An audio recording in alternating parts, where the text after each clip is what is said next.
My heartfelt namaskars to Special Chief Secretary Panchayat Raj and Rural Development Sri Sisibhushan Kumarji, Dr. P. Krishna Garu, Chairman Andhra Pradesh Pollution Control Board, Sri Muchal Raj Garu, Commissioner AP State Institute of Rural Development and Panchayat Raj, and Sri Nishant Kumarji, the trailblazer to develop a sustainable water source, the Collector District Magistrate of Annamaya District, who pivoted the project Jaladhara in a chronically drought-prone area, Annamaya District through convergent and basin-based water conservation, and made the district record in the groundwater rise of 8.59 meters in 5 months, revival of 962 minor irrigation tanks, and recharge of 20,000 defunct bowells, and had a combined economic impact across various sectors of rural and urban economy. On this occasion, I would like to extend my heartfelt congratulations, and as you have become the trailblazer to all of us, Sri Nishant Kumarji, we wholeheartedly congratulate you. And I also extend my warm greetings and sincere appreciation to all other dignitaries, domain experts, scientists and professors from National Environmental Engineering Research Institute, National Institute of Hydrology, IIT Tirupati, Andhra University, National Ground Water Department and State Ground Water Department, and state government officials from various departments, and all esteemed participants present in this workshop. The reason we have initiated this workshop, long back when we were a few weeks back when we were having a meeting with Principal Secretary Sri Sisibhushan ji.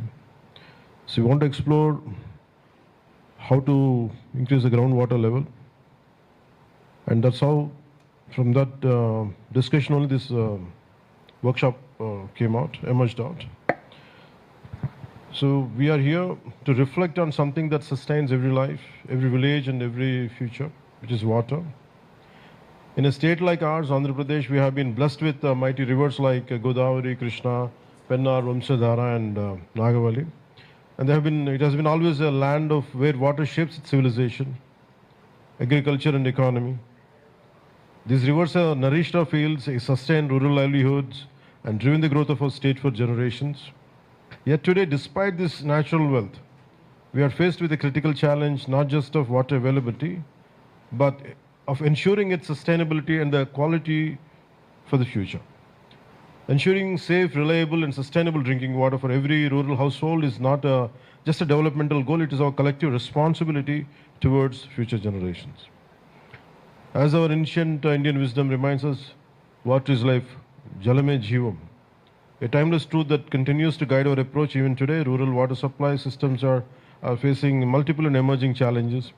Groundwater depletion, declining surface water sources, contamination, and lack of effective monitoring mechanisms have become serious concerns that need urgent attention. Nearly 70 to 80% of pollution in rivers and canals is caused by untreated urban sewage, industrial effluents, and agricultural runoff. Even in water-rich regions, water quality is deteriorating, particularly due to unregulated activities such as aquaculture without proper drainage systems. That's the reason why we have invited Sri Krishna Garu, who is the chairman for Andhra Pradesh Pollution Control Board, to be a part of it, to understand, to take your valuable inputs. Especially in tribal and high altitude areas, natural springs which were once reliable sources of drinking water are gradually drying up during summer months. This calls for focused interventions like spring shed rejuvenation to ensure sustainable water supply.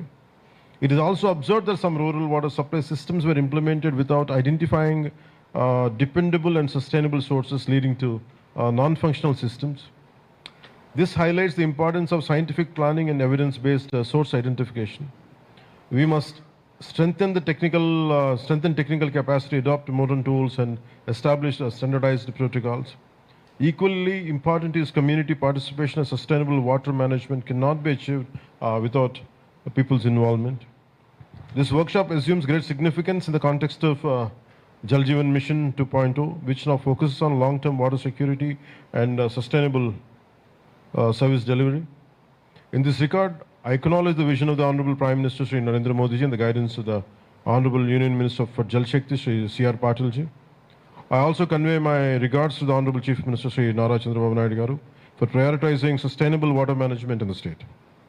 Aligned with these efforts, the government of Andhra Pradesh has launched a 100-day water conservation drive from 6th April to 14th July 2026, focusing on groundwater recharge, rainwater harvesting, and aquifer management, and with active community participation. As our traditional wisdom teaches us, Prakriti Samatulyate Jivanadhara. Balance of nature is the foundation of life. Protecting our water resources is central to maintaining that balance. Let this workshop be a platform for actionable outcomes. I request all participants, all the eminent individuals and erudites here in the chosen fields, I request you all to actively engage, share experiences, and contribute practical solutions. Together, let us ensure sustainable water sources and safe drinking water for every rural household. Today, I would like to take all your thoughts and advices. I'll make sure it will be implemented. It will take that spirit to achieve what are the actionable. We will make sure that it will be achievable, and we'll make sure it will be implemented at the ground level. We'll make sure that people will be great participants in this. As a Deputy Chief Minister and Panchayat Raj, Head of Panchayat Raj Minister, definitely I'll, whatever the idea, whatever the suggestion you give us, it will be very keenly followed, it will be duly known, it will be keenly noted, and I'll make sure whatever the actionable plan you give us, I'll make sure that it will be implemented at the grassroots level. Thank you, sir. Thank you very much. Thank you, sir. I would like to take a moment to emphasize that our Honorable Chief Minister and Honorable Deputy Chief Minister are deeply committed to singular and noble mission, bringing clean and safe and sustainable drinking water to every household in the state. Thank you, sir.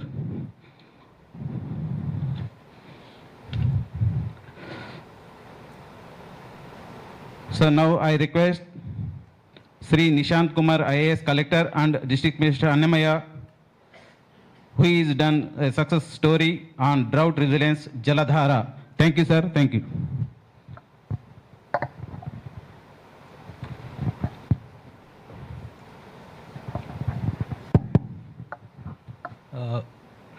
A very good morning to all the participants in this workshop.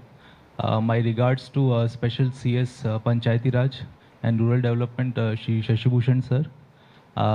My heartiest regard to Honorable Deputy CM State of Andhra Pradesh Shri Pawan Kalyan sir, and senior engineers of RWS department, senior officials of the Panchayati Raj department, and this Panchayati Raj Training Institute. I feel truly it's a privilege for me that I'm standing here in front of this August gathering, and I'm able to talk about the initiative which we have done in the district. So I'll start the presentation. I'll just go with the slides, and if any doubts in between, I'll really welcome you all to please ask. I'm actually a law graduate. I'm not a engineering background. Sir.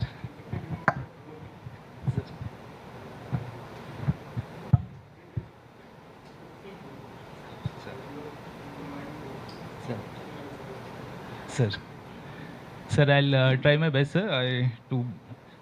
Last few days we have been actually working on the real practical SOP part of it under guidance of Chief Secretary, sir. So I also had the, opportunity to take a part in the geo drafting, which has come out well. I think most of the practical steps have been incorporated. I'll try to put it before the gathering. So, sir, this is Project Jaldhara.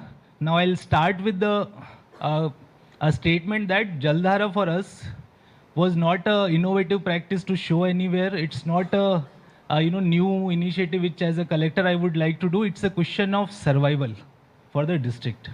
It's such a steep, such a challenging, daunting task in front of the district administration.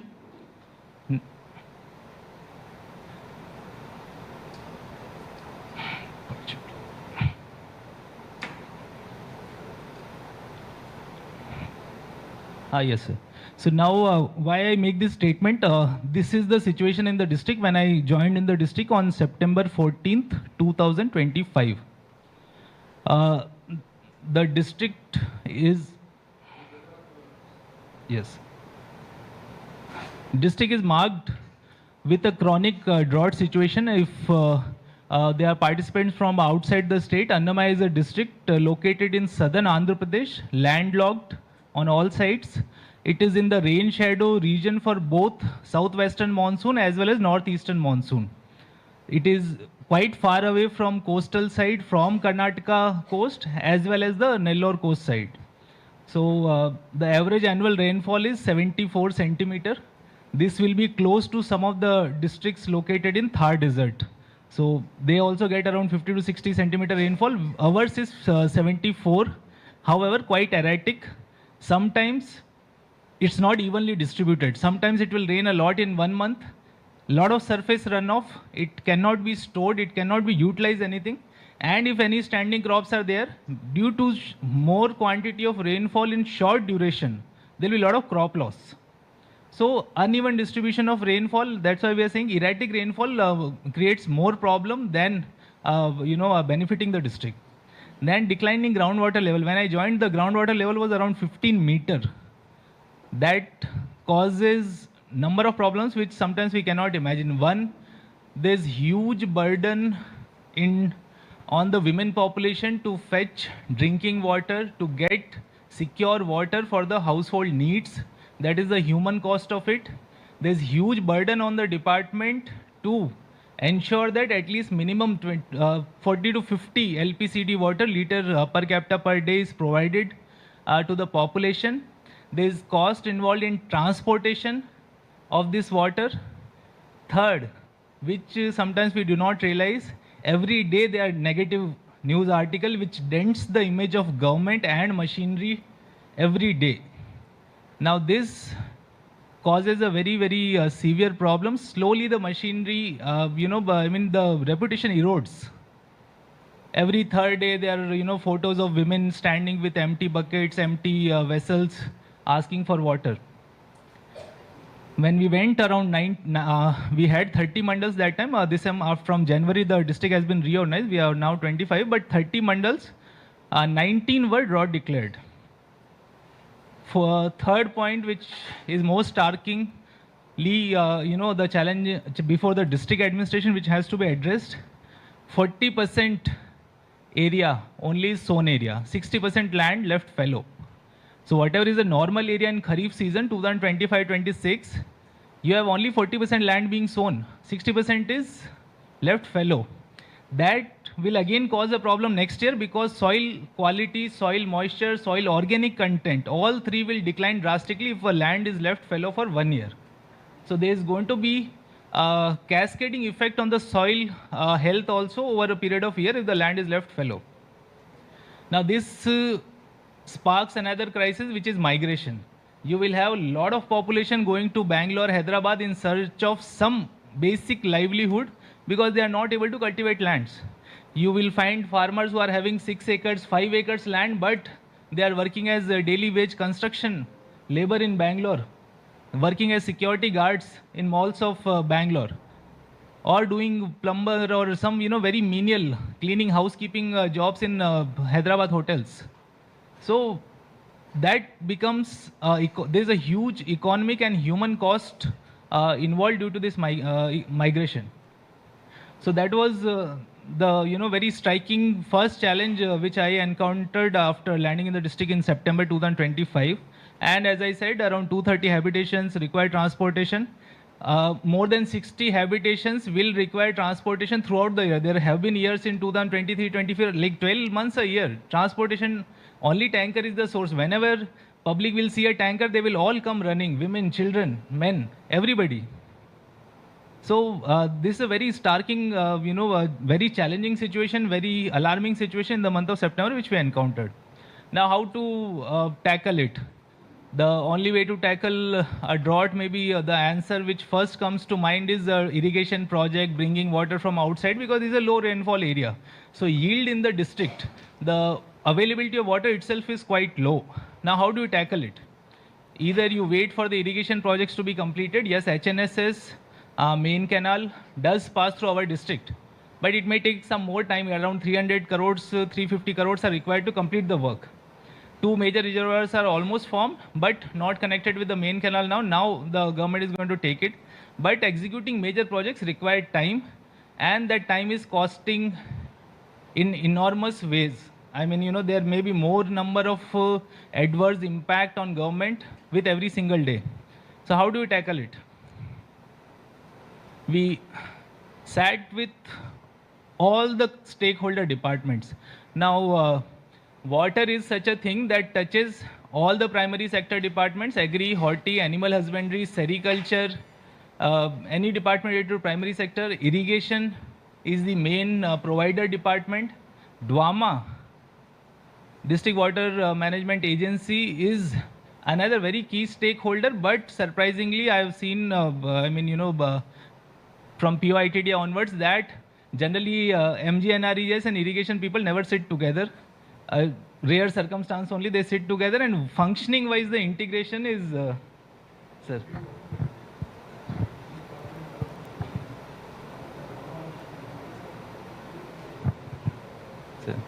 So why these two departments do not sit together when the ultimate objective towards which you are working towards water management? One has ample supply of labor, one has provision to do machinery works. Why you are not sitting together? That was one very a point which came to me. So we made a district convergence committee comprising all the departments. Now water resource department, I can assure you, you will not be able to, like a lot of people who work in the district, even after completing 1.5 year, they'll not know how many people are there in water resource department. There's major irrigation project, medium irrigation projects, minor irrigation projects. Each project has separate AEs, AE, DE, SC. So SC HNSS will not talk to SC minor irrigation.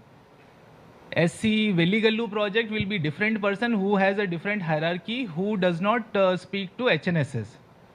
While it may be true that HNSS water may be coming to this Veligallu medium irrigation project as well. Sir, you were in Kadapa collector. Yeah, sir.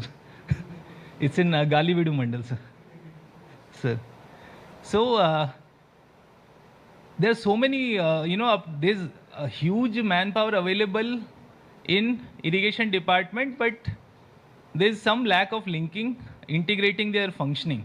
Medium, major irrigation projects, everybody will have AE, DE, superintending engineer, executive engineer.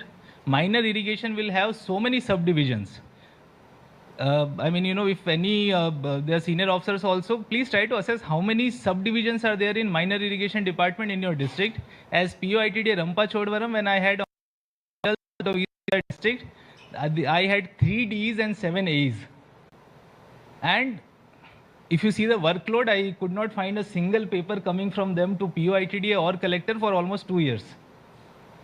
So once you assess how many As are available in the district, you will find that they are much more well endowed in terms of manpower compared to PR engineering wing. There will be number of As will be more only compared to PR engineering wing. While PR engineers are gasping for breath, they are always running around. There's so much work pressure. There's so much information to be given to the head office. AE irrigations, if it's a major project, if no work is going on in canal or headworks, generally they will have only one work, that is to monitor water level in the reservoir. Except that, not much workload. So now how to tap this manpower?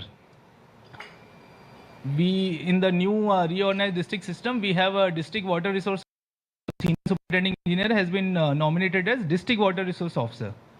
But mandal level, is there any structure? You have a CO Zilla Parishad, you have district development officer or DLDO.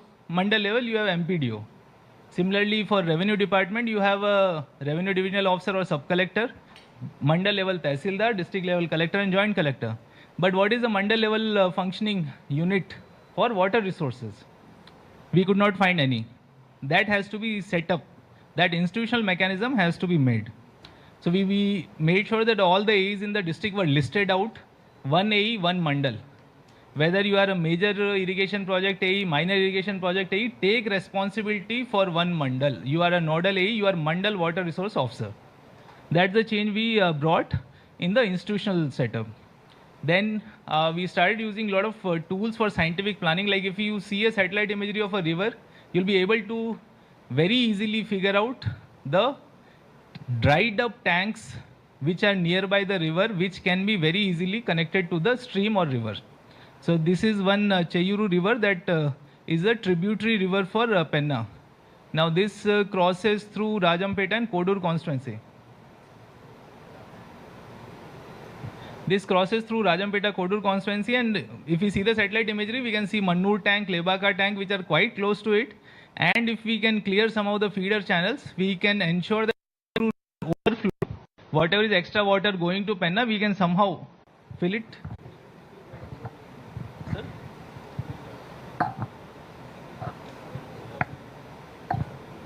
So, challenge is so the challenge here is if we see the satellite imagery, if we see the lot of rivers will have dried up tanks near the rivers.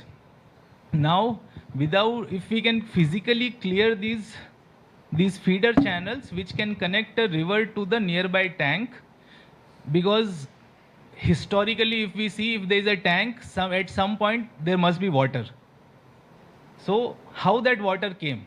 That must have come from that river, which is the lost feeder channel. Either it has been covered with bushes, or somebody has encroached, or some rocks have fallen over a period of time, or it has fallen in disuse slowly by dumping of garbage, debris, mining waste. A lot of places we found that mining waste was being dumped unscientifically on the side, which was causing blockages to the feeder channel. So at some point this Mannur tank, which we can see, there's no provision to zoom it, sir. This is the tank, sir. In satellite image, it's clearly visible the tank is there, sir. With this arrow we can see this is the tank, this is another tank nearby. So how this water can be brought here is Any physical construction, ma'am? Any constructions were there? Right? No, sir. Physical construction was not there, sir. Bushes, debris, silt. When you say debris, what does it mean? Apart Sir, from mining debris? Sir, a lot of time illegal gravel digging happens, sir. So illegal gravel digging చేసినప్పుడు అంతా కొంత పడతా ఉంటుంది. So now these tanks were to be connected to the river. Then one more important thing which we should we sometimes fail to tap is community knowledge. Which we sometimes fail to tap is community traditional knowledge. Now community traditional knowledge, what do I mean? Once if you visit the villages, we ask the elders, a lot of them will be able to tell you that when we were of young age, we used to see that from so and so hill, a stream used to come to this tank. And this tank used to be near our village. We used to go play there. Now it has slowly stopped. Now during only eyesight inspection, it may not be visible to the Narega field assistant who prepares the estimate for labor mobilization. Somebody has to guide him by seeing a satellite imagery or asking the village elders what may be a course of channel for this tank.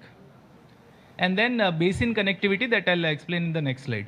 So we try to make an action plan where we use community knowledge, all the departments who work towards water security, all the departments who work towards water security, this may be any wing, any department.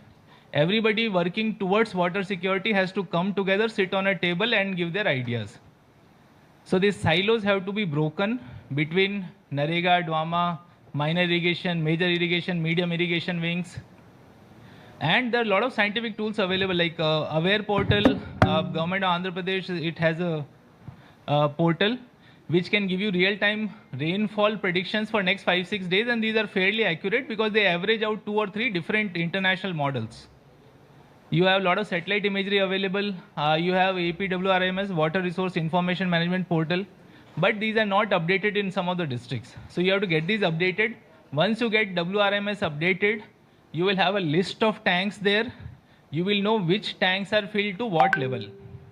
Some may be below 25%, some may be absolute 0%, some may be 50% to 75%. So you have WRMS portal, Aware portal, satellite imagery is available. Anybody with a paid version of Google Earth can very well take out an image, including if you just mark the tank with your fingers on the screen, it will give you the exact acreage also, whether it's 15 acre, 20 acre, 30 acre. So this was the planning we started doing at the district level, and then basic connectivity, I'll explain. Now, as collector, why can you not try linking of streams was the question. Generally, we keep hearing that state government, central government, they always talk about interlinking of rivers. When late Honorable Prime Minister Vajpayee was there, when I was in school, we used to hear that India wants to interlink all its major rivers. But over a period of time, slowly projects are happening. State governments also, they try to link, like government has successfully connected Godavari and Krishna rivers. Krishna river is being diverted, Krishna water flow is being sent to Rayalaseema. So why not a district collector can plan to interlink streams? Now the rivers we are talking are all order 5 as per classification. You will have a lot of order 1, 2, 3 streams also, which are generally used for sand mining. These are strong, smaller streams, Kondavagulu, hill streams, Vankalu, ilanti antaru. These are called in these local language, these kind of terms. So you will have a lot of order 1, 2, 3 stream where water flow is not throughout the year. Sometimes it comes, but when it comes, it can be tapped.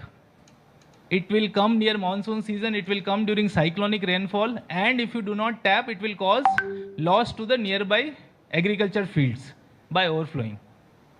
So what we did, every major river basin, like for example, Penna River is the major basin for Annamaya district. Below Penna River, you have 2 major tributaries, Cheyuru, Papagni. That is minor basin. Below Cheyuru minor basin, you will have 49 sub-basins which are notified in the Central Water Commission maps also.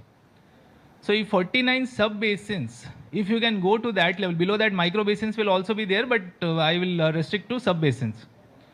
Now, to explain it very crudely, take the rain gauge data, how much rain has fallen in this sub-basin area, apply any scientific formula which is known to almost all irrigation department people. Dickens formula, Dickens method is one method.